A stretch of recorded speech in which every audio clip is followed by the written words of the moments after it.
Kalimantan pula dikenal dengan hujan tropis yang lebat dan sungai-sungai yang besar dan mengalir deras, merupakan rumah bagi beragam suku Dayak yang memiliki tradisi dan kepercayaan yang kuat.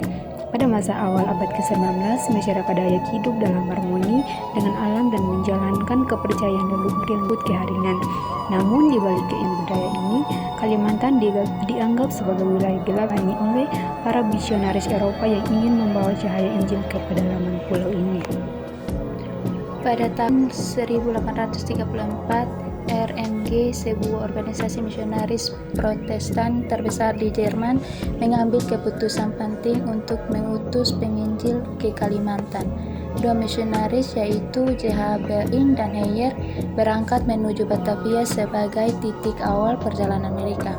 Namun, karena masalah kesehatan, Heyer harus kembali ke Jerman, sementara Bernstein melanjutkan perjalanan yang penuh tantangan selama 44 hari dengan kapal layar menuju Banjarmasin yang akhirnya tiba pada tanggal 26 Juni 1834. Bernstein mulai menjelajah panjang pesisir Sungai Barito, Kahayan, Katingan, Mantaya, hingga Kapuas Buhang.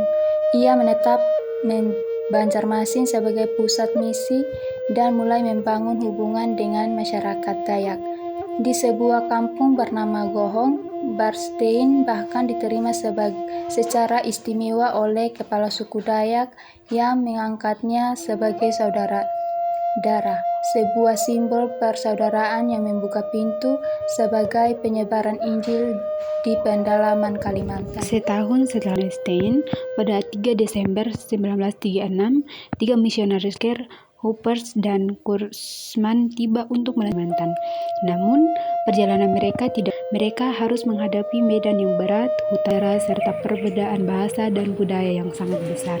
Itu, mereka juga harus berhadapan dengan ketegangan dari kelompok masyarakat yang sudah menganut Islam dan kepercayaan. Namun, para misionaris tidak hanya fokus pada penginjilan semata, mereka juga membuka pelayanan pendidikan, kesehatan, dan pertanian yang menjadi jembatan untuk membangun erat hubungan dengan masyarakat Dayak. Melalui pendekatan nilai-nilai Kristiani sekaligus memberikan peta bagi kemajuan sosial masyarakat. Pada 10 April 1839, baptisan pertama bagi orang Dayak dilakukan di Batavia, menandai buah pertama dari perjalanan misi ini. Seiring waktu, organisasi misi terus berkembang. Setelah Perang Dunia I, tugas pekebaran Injil di Kalimantan disebarkan dari RMG kepada Sending Basel dari Swiss pada tahun 1920. Sending Basel memperluas pelayanan dengan mendirikan sekolah pendeta pada tahun 1932 dan membidani lahirnya organisasi Gereja Dayak Evangelis atau GDE pada tanggal 14 April 1935. GDE kemudian berevolusi menjadi Gereja Kalimantan Evangelis GKE pada tahun 1950 yang tidak hanya melayani suku Dayak tetapi juga seluruh masyarakat Kalimantan. GKE menjadi simbol keberhasilan penyebaran kekristenan yang berakar kuat dalam budaya lokal. Kehadiran para misionaris membawa perubahan besar dalam kehidupan masyarakat Kalimantan. Mereka mendirikan sekolah, rumah sakit, dan asrama guru yang berperan penting dalam meningkatkan kualitas pendidikan dan kesehatan masyarakat. Kesultanan Banjar pun memberikan dukungan dengan menyediakan lahan untuk pembangunan gereja dan sekolah, meskipun dengan ketentuan agar misionaris tidak mengkristenkan umat muslim Banjarmasin.